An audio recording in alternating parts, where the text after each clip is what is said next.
Okay, question number 4. This question will be published on Thursday, 19 December 2024. Okay, this question is for 8 marks, so I set the timer. The diagram shows the gravitational field lines of the planet X. Okay, outline how this diagram shows that the gravitational field strength of planet X decreases with the distance from the surface. Now, how do you write the gravitational field strength? See, if the field lines are nearby to each other like this, what do you call this field as? This is a uniform field. Uniform field. If the field lines are crowded at one point, what do you call this as? Maximum field, right? And this is a larger field over here. But here if you see, if I take the distance here, you have the distance between two lines is this much. If I move farther away from the planet X, you see, distance between them is much larger over here. Which means what? They're not getting crowded. They're moving away from here, right? Which means that now you can write. He's asking about outline. So you have to write. What do you need to write? You need to write saying that the distance between field lines increases as we move farther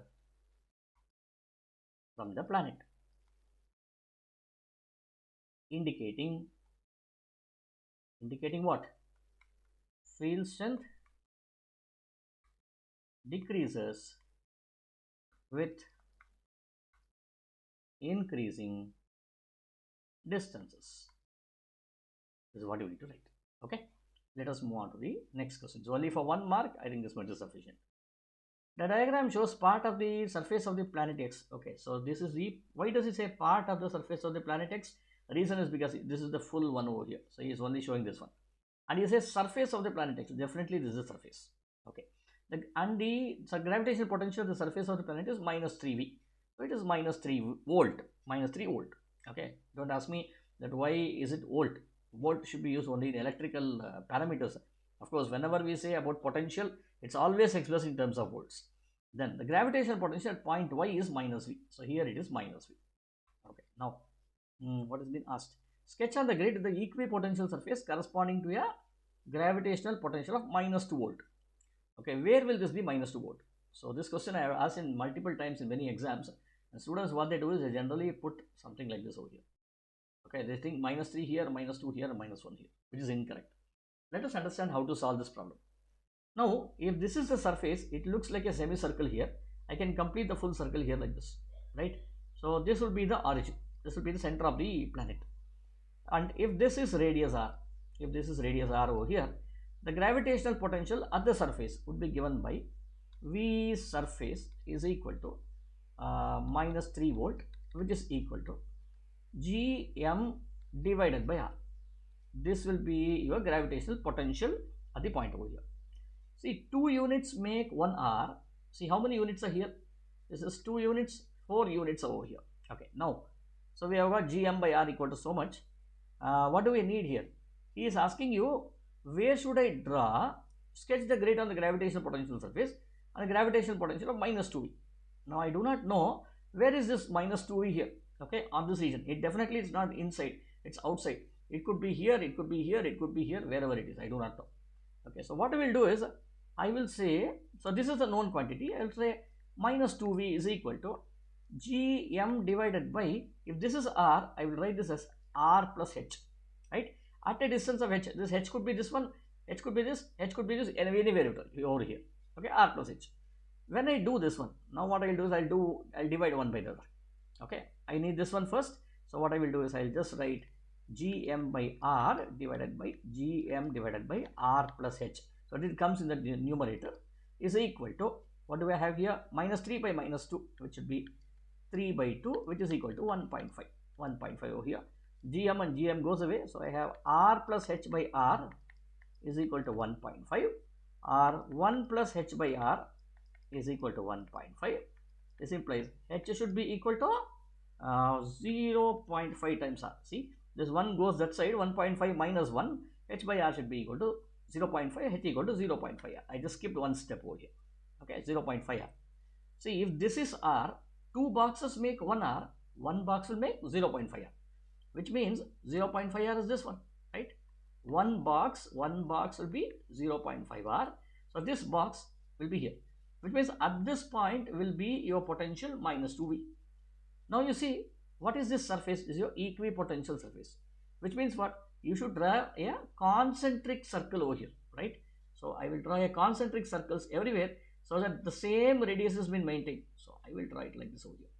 Approximately you can draw it so that it starts here, continues here like this, comes here, and then it touches this point, and then it touches this, comes here like this, and it touches this one. Okay, this will give you a minus 2. Is this clear? Okay, let us move on to the next one. So this is done. 99% of students have not done this correctly, but you can try it out. Then a meteorite very far from planet X begins to fall to the surface with a negligibly small. Okay, now there are some terms over here. A meteorite very far. What do you mean by very far? Very far means, is it near it to the sun, earth? What is it now? You can say, you can put it at infinity. Whenever we have this term here, because the distance is not given, directly reach the upper bound, which is infinity. False. Okay, when you say a meteorite is very far and it's at infinity, what is the potential energy? Potential energy of the meteorite is 0. Okay, see, whatever term you use and whatever you get to know about it, write down that one. And then with a negligibly small initial speed, negligibly small, can you assume u equal to 1 meter per second? It will be wrong. Then I can say 0.5 meter per second is also initial speed, which is much smaller than that. So therefore, when I say negligibly, you put u equal to 0. Okay, since the particle is at potential energy is equal to 0, which is at infinity, definitely the initial velocity would be 0. The mass of the planet is given, the radius is given. Okay, now let me draw the diagram to make it more clear. This is the planet, this is a planet over here, and then mass of the planet X is given, M is known, R is known, and the meteorite is somewhere over here. The planet has no atmosphere, which means what? No drag force here. Calculate the speed at which the meteorite will hit the surface. See, whenever we are talking about energy, use conservation of energy directly. So, conservation of energy. What does it tell you? What is the initial energy of the meteorite at this point? Potential energy was 0. Kinetic energy was also 0. Total energy is 0 here. Now, as it starts coming, what will happen? Okay. So, when it reaches this point, the kinetic energy will be higher. Potential energy becomes negative. Potential energy will not increase. Okay. Potential energy becomes negative over here. So, potential energy of the meteorite at the planet will now be equal to minus gmm divided by r plus kinetic energy would be half mv square, where m is the mass of the meteorite. So now solve this, which will be half mv square will be equal to gmm divided by r. This small m and this small m goes away, so v square should be equal to 2gm by r. Now where did you learn this formula? You learned it in escape velocity, right? You are getting the same thing. Okay, anyway, so now which we will write this as 2 into 6.67 into 10 to the power of minus 11 multiplied by minus 11 multiplied by, it's taking some time, but anyway, there's no other way. I have to give all the concepts and proceed. What is the mass of the planet? Mass of the planet is 3.1 into 10 to the power of 21 divided by radius. What is radius? 1.2 into 10 power 6. Okay, everything is written. Now let us solve this problem. Here is my calculator. Calculator is here. So I have 2 into 6.67 into 3.1 divided by 1.2. I done all this. I get 34.46. I get the answer here as 34.46 multiplied by 10 to the power of, here you have 21, here you have minus 11. 21 minus 11 is 10, and here it is 6. When it goes upwards, become minus 6. So 10 minus 6 should be 4. Should be 4. So my final answer, what is this now? V square here, right? So I need to take the value of V here. Where do I write? I write it here. I write it here. So therefore, your value of V will now be equal to, take the square root of this, which will be 5.87. 5.87 multiplied by, so here what did we have? We have 10 power 4 here. Take the square root of this one, this becomes 10 square over here. 10 square, which is nothing but 587 unit meter per second. But look at the values here, 3.1, 1.2, so two significant figures, right? So therefore, I will write this as 590 meter per second. This is the value which is given in your marking scheme also. Okay, let us move on to the next one. At the instant of impact, the meteorite, which is made out of ice, has a temperature of 0 degrees centigrades. At the instant of impact, when it comes and hits the planet. Okay. Assuming that all the kinetic energy at impact gets transferred into internal energy. See, the meteorite is made out of ice, which means when it was coming down from there, still it is in the form of ice only. Okay. And there was no air resistance, so whatever this ice is there, it was not melted. That's what we can understand. Assuming that all kinetic energy at impact gets transferred into internal energy in the meteorite. Assuming that all kinetic energy gets transferred, I do not know what is the mass of the meteorite, but he says whatever energy it has. What is the energy it has? It had an energy equal to half mv square, where m is the mass of the meteorite, which was not given in the previous problem also, because this m cancelled over here, so we did not bother there, right? Okay. And assume that all kinetic energy gets transferred into internal energy. When it transfers into internal energy, what will happen? The ice which is at 0 degrees centigrade will get melted into water. Okay, so you get an ocean of water when it comes and hits the earth, right? Calculate the percentage of the meteorite's mass that melts, which means what? Not all the meteorite's mass will melt, only a part of it will melt, which means after some time, when after impact, you see some part of it will be still ice, some part of it will be water. Okay. The specific latent heat of fusion of ice L is given to you. Now, how do we solve this problem? Okay, so what we do is, let me assume, let 1 kg of meteorite come and crash on the earth, crash on the planet, which means what? I'm going to put m equal to 1 kg. Now, in that case, what is the kinetic energy of the meteorite? Kinetic energy of the meteorite is half into 1 into 590 square, because we already calculated this, right? So which should now be equal to, let us calculate this, 590 star 590 divided by 2, which would be 174050. Well, right, 174050 unit joules over here. This is the amount of energy which is being given by it. Now, if m is the mass of the meteorite, then what can happen is, let us say something like only, let me calculate this, okay, m over here. So what we have is, just a minute. Now what we do is, this problem is a little bit tricky, so you need to go step by step over here. Okay, so kinetic energy of the meteorite is present. Now what we do is, let me write down like this. If m kg of meteorite, or m kg of ice, I'll not write meteorite, I'll write m kg of ice were present, then what will happen is, this m into L is equal to 174050. What does it mean? I am equating this. What does it mean? It means that, see, this much amount of energy was present when the meteorite crashed onto the earth, okay, onto the planet X, okay, and this energy was utilized as an internal energy. What does the internal energy do? It goes to the ice, it breaks up the bonds which are at 0 degrees centigrade, converts it into water. Okay, so therefore I will find out how much amount of mass of the ice got converted into water. Okay, let me assume only this much amount. So the total mass of the meteorite could be m over here. Okay, for 1 kg I have assumed it over here. So in that case, if I had assumed 1 kg then of the meteorite which crashed onto the planet X, this is the amount of energy which got released.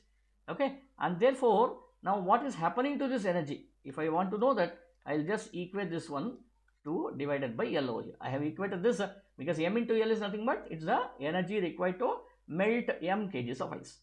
Okay, this much amount of energy of 1 kg of the meteorite was given to it.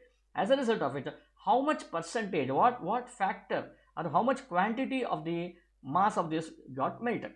Okay, I'm just using only 1 kg. So when I do this, I'll get 17050 divided by 3.3 into 10 to the power of 5. 3.3 into 10 power 5. Now when I do this, how much do I get? I get this divided by 3.3 is equal to 52,742. Okay, let me write it down. So I get this as 52,742 multiplied by this 10 power 5 is there, right? It comes upwards, it becomes 10 power minus 5, which will be 1, 2, 3, 4, 5, 0.53 kg, because m is in kg. Which means, now what is that we have understood? If 1 kg of meteorite crashes onto planet X, then which was completely ice, which was completely ice, then it would have liberated an energy or released an energy of 17050 joules of energy. And if this joules of energy had completely used by the meteorite, okay, so in that case, this energy would have converted this 1 kg of meteorite, okay, into water. And how much water, how much ice would have been converted?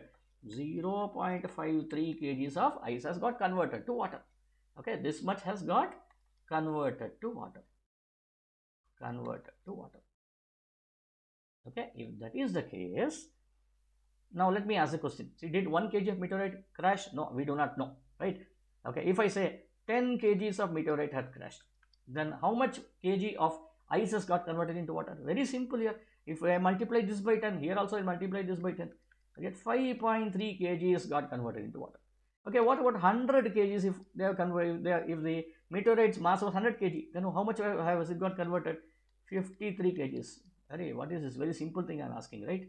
Okay, now if I say m kg of meteorite was present, okay, when it crashed onto the planet X, then how much has it got converted? Now you can say 0.53 times m has got converted into water. In other words, you can now say 53% of the mass of m got converted to water. Okay, so what is being asked now? Okay, how much of this? Read the question here. Calculate the percentage of the meteorite's mass that melts. He did not ask about water, but that is what it means, right?